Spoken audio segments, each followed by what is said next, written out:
La noche del 3 de noviembre de 2023, en una modesta casa de adobe en San Bartolo, Coyotepec, Oaxaca, la familia Mendoza despertó por quinta noche consecutiva con los gritos desgarradores de Mateo, su hijo de 5 años. Pero esta vez fue diferente. El niño no lloraba por una pesadilla común. Entre sollozos que parecían venir de un dolor ancestral, repetía una frase que heló la sangre de sus padres. Quiero volver con mi otra familia, con mis hijos de verdad.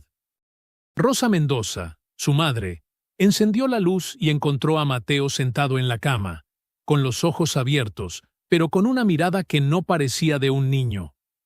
Hablaba con una voz ligeramente más grave, usando palabras y expresiones que jamás le habían enseñado. Mi taller está cerrado. Nadie cuida mis herramientas. Mariana debe estar preocupada, decía mientras señalaba hacia la ventana, como si pudiera ver algo que los demás no percibían. Su padre, Javier, intentó calmarlo como siempre, pero Mateo comenzó a describir con precisión escalofriante una casa que nunca había visitado. Tiene un patio con un árbol de guayaba en la esquina izquierda, y en la cocina hay azulejos azules con flores amarillas.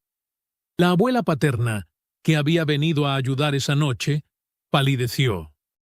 Esas descripciones le recordaban a los pueblos de la región, pero había algo en la especificidad de los detalles que resultaba imposible para un niño que apenas había salido de su comunidad. Cuando finalmente Mateo se durmió agotado, eran las 4 de la madrugada, y la familia Mendoza supo que algo extraordinario estaba sucediendo con su hijo. Los episodios nocturnos de Mateo se intensificaron durante las siguientes 2 semanas. Cada noche, entre las 2 y las 4 de la madrugada, el niño despertaba con la misma angustia, pero ahora aportaba detalles cada vez más específicos.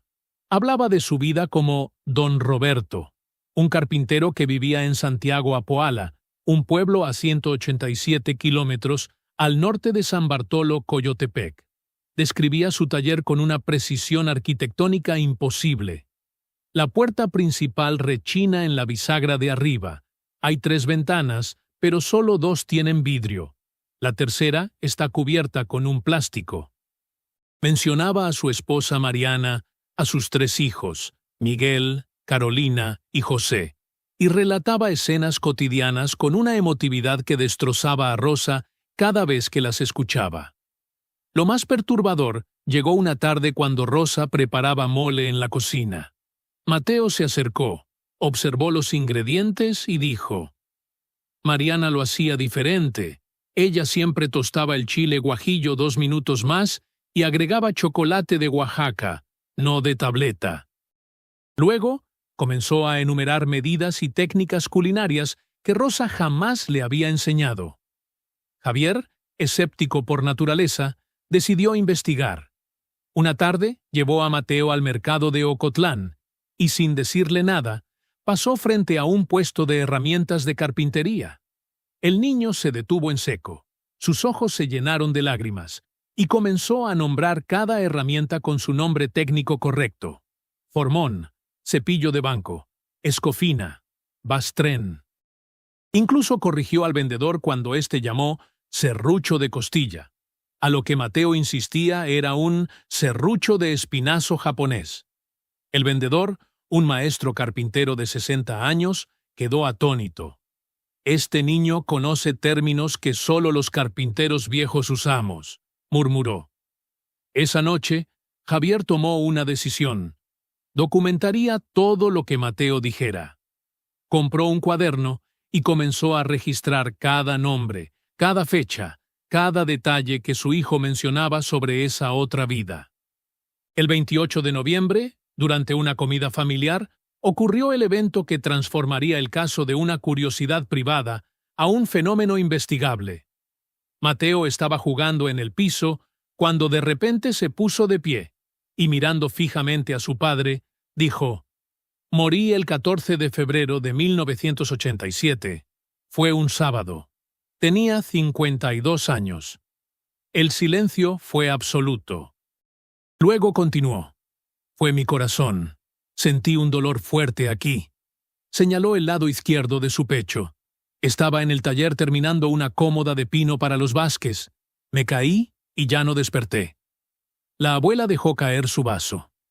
1987. Ese año yo vivía en Etla. Recuerdo que un carpintero de un pueblo cercano murió así, pero no recuerdo su nombre. Susurró. Rosa, conteniendo las lágrimas, preguntó suavemente: ¿Dónde está tu taller, Mateo? El niño cerró los ojos como buscando en su memoria y respondió: Calle Independencia número 47, Santiago Apoala. La casa es amarilla con marco de ventanas verde. Hay una panadería 3 casas más abajo. Javier escribió todo en su cuaderno. Al día siguiente, sin decirle nada a Mateo, condujo 2 horas hasta Santiago Apoala. Su corazón latió con fuerza cuando encontró la calle Independencia. Caminó lentamente contando las casas. Cuando llegó al número 47, se detuvo en seco. Ahí estaba. Una casa amarilla con marcos de ventanas verdes, exactamente como Mateo había descrito. Tocó a la puerta. Una mujer de aproximadamente 60 años abrió con expresión cansada. ¿Puedo ayudarle?, preguntó. Javier respiró profundo. Disculpe, señora. Sé que esto sonará extraño, pero ¿vivió aquí un carpintero llamado Roberto? La mujer palideció. Sus ojos se llenaron de lágrimas. Roberto Fuentes era mi esposo. Murió hace 36 años. ¿Cómo sabe usted ese nombre? Javier supo en ese momento que la vida de su familia jamás volvería a ser la misma. Mariana Fuentes, viuda de Roberto, invitó a pasar a Javier con manos temblorosas. La sala conservaba muebles que claramente habían sido hechos a mano décadas atrás. Javier explicó la situación con cuidado, temiendo que la mujer lo tomara por loco o por estafador. Pero cuando mencionó el nombre Mateo y comenzó a leer del cuaderno los detalles que su hijo había proporcionado, Mariana se llevó las manos al rostro. El árbol de guayaba, susurró. Roberto lo plantó cuando nació nuestro primer hijo.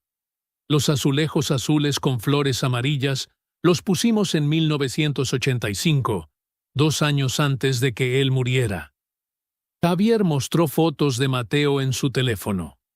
Mariana las observó largamente, buscando algún parecido físico, pero no encontró ninguno. Mi Roberto tenía ojos verdes y era alto. Su hijo es diferente, dijo con voz quebrada. Luego Javier leyó la parte más impactante. Mateo dice que usted hace el mole de una manera específica, tostando el chile guajillo 2 minutos más y usando chocolate de Oaxaca. Mariana dejó escapar un sollozo. Esa era la receta de mi suegra. Roberto siempre decía que mi mole era el mejor de la región por ese secreto. Nunca lo compartí con nadie. Llamó a sus hijos. Miguel, el mayor, llegó primero, escéptico y protector. Carolina y José llegaron juntos 1 hora después. Los 3, ahora adultos de entre 40 y 45 años, escucharon la historia con incredulidad. Miguel fue el más duro. Esto es una estafa. Alguien les contó sobre nuestro padre. Pero Javier continuó leyendo del cuaderno. Cuando mencionó que Roberto estaba haciendo una cómoda de pino para los Vázquez el día que murió, Carolina se puso pálida. Nadie sabe eso. La cómoda nunca se terminó. Está en el taller exactamente como papá la dejó hace 36 años. La familia Fuentes condujo a Javier al taller, que permanecía cerrado en la parte trasera de la casa. Mariana confesó que nunca había tenido valor para deshacerse de las herramientas de Roberto ni terminar de limpiar el espacio. Cuando abrieron la puerta, el olor a madera vieja y barniz invadió el ambiente. Y ahí, sobre el banco de trabajo, cubierta con una sábana polvorienta, estaba la cómoda inconclusa de pino. Miguel la destapó con manos temblorosas. «Papá murió exactamente aquí, frente a esta pieza», dijo con voz ahogada. Javier tomó fotos y videos de todo. Pero lo que ocurrió después selló el pacto entre ambas familias. Sacó su teléfono y realizó una videollamada. Rosa apareció en la pantalla con Mateo a su lado. Cuando el niño vio el interior del taller a través de la cámara, comenzó a llorar inconsolablemente. Mi taller, mis herramientas, repetía entre sollozos. Luego, con una precisión que dejó helados a los presentes, comenzó a dar instrucciones. El formón más pequeño está en el tercer cajón de la izquierda, envuelto en un trapo rojo, porque la punta estaba recién afilada. Miguel abrió el cajón. Ahí estaba, exactamente como Mateo había descrito. Las lijas de grano fino están en una caja de metal azul arriba del estante, junto a la ventana que tiene el plástico. Carolina trepó a una escalera. Encontró la caja metálica azul en el lugar exacto. José, con lágrimas corriendo por sus mejillas, preguntó directamente a la cámara. «Si eres mi padre, ¿qué me dijiste la última vez que te vi?» Mateo, con 5 años, pero con una mirada de décadas, respondió sin dudar. «Te dije que estudiaras medicina como querías, que no te preocuparas por el taller, que yo estaría orgulloso». José se derrumbó. Esas habían sido las últimas palabras de su padre antes de irse al taller aquel sábado fatal.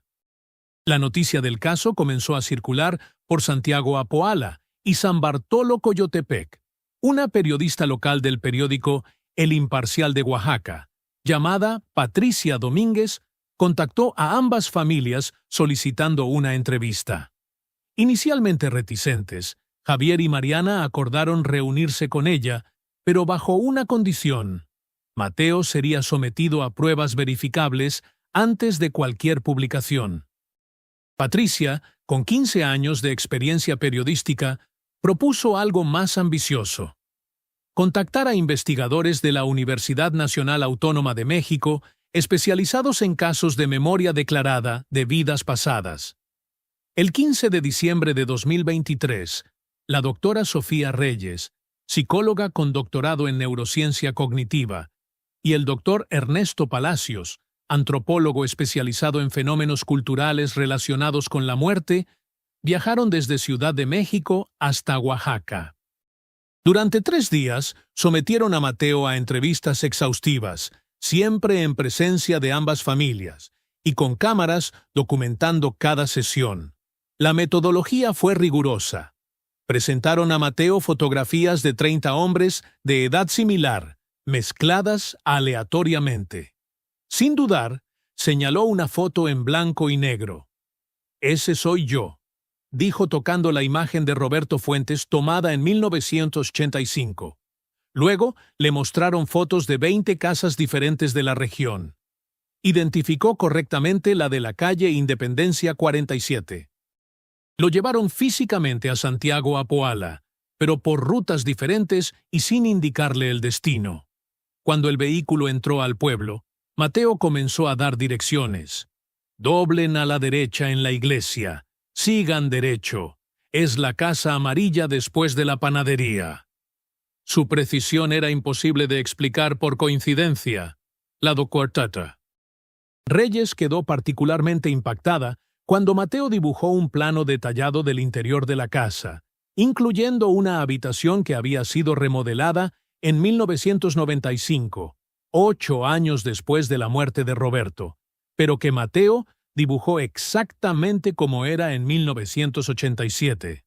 Durante la 4ª sesión de investigación, el doctor Palacios decidió realizar una prueba más compleja. Presentó a Mateo una lista de 25 nombres de personas que habían vivido en Santiago Apoala entre 1970 y 1990, mezclados con 25 nombres inventados. Mateo identificó correctamente 23 de los 25 nombres reales y no señaló ninguno de los falsos. Pero lo más extraordinario ocurrió cuando mencionó espontáneamente a don Jacinto, el herrero que me vendía los clavos especiales para las cajas de cedro. Los investigadores localizaron a Jacinto Ramírez, ahora de 78 años, quien confirmó haber sido herrero y haber tenido una relación comercial cercana con Roberto Fuentes. Roberto era muy específico con los clavos, recordó Jacinto con nostalgia. Siempre pedía los de cabeza pequeña para trabajos finos. Cuando le mostraron el video de Mateo mencionándolo, el anciano herrero lloró. Ese niño habla como Roberto. Usa las mismas palabras. La doctora Reyes compiló una lista de 47 datos verificables que Mateo había proporcionado. Nombres de familiares, vecinos, clientes, características arquitectónicas específicas de la casa en su configuración de 1987, herramientas exactas con sus ubicaciones, eventos familiares con fechas precisas, e incluso el nombre del perro que tuvieron entre 1982 y 1986, llamado Canelo. La probabilidad estadística de que un niño de 5 años de un pueblo diferente conociera esta información sin haberla vivido personalmente era, según los cálculos de los investigadores, de menos de 1 en varios millones. Pero el doctor Palacios propuso una prueba final que resolvería cualquier duda. Mateo había mencionado casualmente que Roberto había enterrado un pequeño tesoro personal en el taller, debajo de la cuarta tabla del piso, contando desde la ventana con plástico, 2 tablones hacia la pared izquierda. Según Mateo, ahí Roberto guardaba monedas antiguas y algunos billetes viejos que coleccionaba, envueltos en una bolsa de cuero café. Nadie en la familia Fuentes sabía de esto. El 22 de diciembre de 2023, ambas familias, los investigadores de la UNAM, la periodista Patricia Domínguez y un notario público, se reunieron en el taller de Roberto Fuentes. Las cámaras documentaron cada momento. Mariana había dado permiso para levantar las tablas del piso en el lugar exacto que Mateo había indicado. Miguel, armado con una palanca, comenzó a trabajar bajo la supervisión del notario. La tensión era palpable. Levantó la primera tabla, luego la segunda. En la tercera, Mateo, que observaba desde los brazos de su madre Rosa, dijo suavemente: «Más a la izquierda, un poquito más». Miguel ajustó la posición. Cuando levantó la cuarta tabla y movió 2 tablones hacia la pared izquierda, como Mateo había indicado, apareció un espacio hueco entre las vigas. Miguel introdujo su mano con cuidado y palpó algo. Su rostro se transformó. Extrajo una bolsa de cuero café, deteriorada por el tiempo, pero intacta. El silencio era absoluto excepto por los sollozos ahogados de Mariana. El notario documentó el momento, fotografió la bolsa desde todos los ángulos antes de abrirla. Dentro había exactamente lo que Mateo había descrito: 27 monedas antiguas de diferentes denominaciones, algunas de plata de principios del siglo XX, y billetes viejos cuidadosamente doblados de denominaciones que ya no circulaban. Había también una pequeña nota escrita a mano con la letra de Roberto, confirmada después por Mariana. «Mi pequeño tesoro para tiempos difíciles, 1986». La doctora Reyes, conocida por su escepticismo científico, admitió ante las cámaras: «En 20 años investigando fenómenos cognitivos, nunca he presenciado algo que desafíe tan contundentemente nuestros modelos científicos actuales sobre la memoria y la conciencia». El doctor Palacios agregó: «No estamos afirmando que esto prueba la reencarnación, pero sí confirma que este niño posee información detallada y precisa que no puede explicarse por medios convencionales conocidos». Después del descubrimiento, Mateo experimentó un cambio notable. Durante las siguientes semanas, sus episodios nocturnos comenzaron a disminuir gradualmente. Una tarde de enero de 2024, mientras dibujaba en la sala de su casa, llamó a Rosa y le dijo con una claridad sorprendente: «Mamá, Roberto ya no está triste. Sabe que su familia está bien». Cuando Rosa preguntó qué quería decir, Mateo explicó con palabras simples pero profundas: Antes había 2 personas aquí, señaló su cabeza. Ahora solo soy yo, pero recuerdo todo lo del señor Roberto. La doctora Reyes documentó este fenómeno de integración de memorias, como lo llamó, observando que Mateo mantenía los recuerdos de la vida de Roberto, pero ya no se identificaba exclusivamente como él. Las 2 familias desarrollaron un vínculo único. Mariana visitaba a Mateo cada 2 semanas, trayendo fotoálbumes que el niño podía identificar con precisión asombrosa. Miguel, Carolina y José aceptaron a Mateo como un puente extraordinario con su padre fallecido. En febrero de 2024, en el aniversario 37 de la muerte de Roberto, ambas familias se reunieron en el cementerio de Santiago Apoala.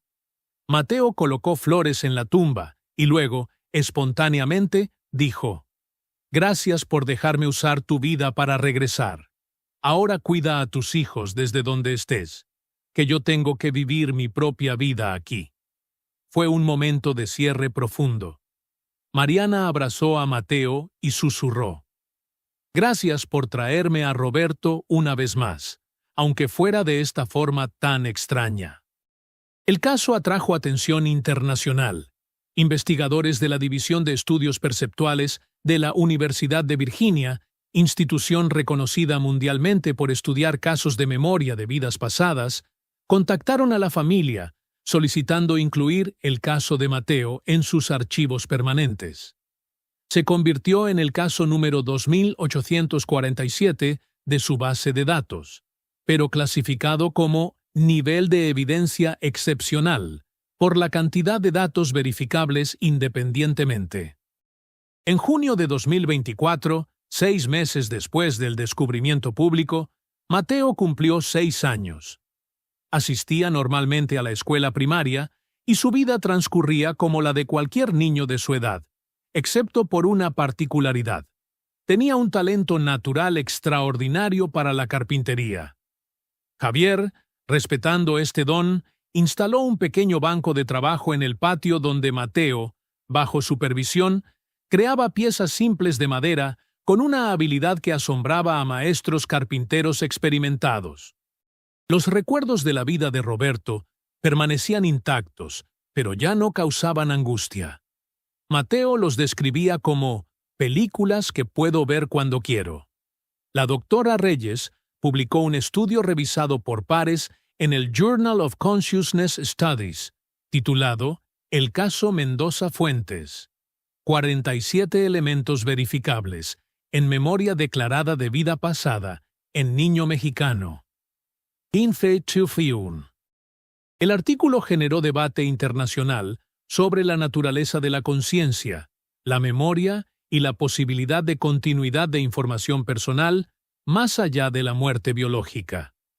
Escépticos argumentaban sobre posibles explicaciones alternativas, desde telepatía hasta acceso anómalo a información, pero ninguna teoría convencional explicaba satisfactoriamente la totalidad de los datos. Las familias Mendoza y Fuentes rechazaron ofertas de programas de televisión sensacionalistas, prefiriendo proteger a Mateo de la explotación mediática. Sin embargo, permitieron que el documental sobrio producido por la UNAM fuera exhibido en contextos académicos. En diciembre de 2024, un año después del inicio de la investigación, Mateo participó en una ceremonia privada en el taller de Roberto, ahora convertido en espacio de memoria familiar. Terminó la cómoda de pino que Roberto había dejado inconclusa 37 años atrás, trabajando con herramientas guiado por Miguel. La pieza fue donada al Museo de las Culturas de Oaxaca, como testimonio de un misterio que desafía las fronteras entre la vida, la muerte y la memoria. El caso de Mateo Mendoza permanece como uno de los más documentados científicamente en la historia del estudio de fenómenos de memoria de vidas pasadas.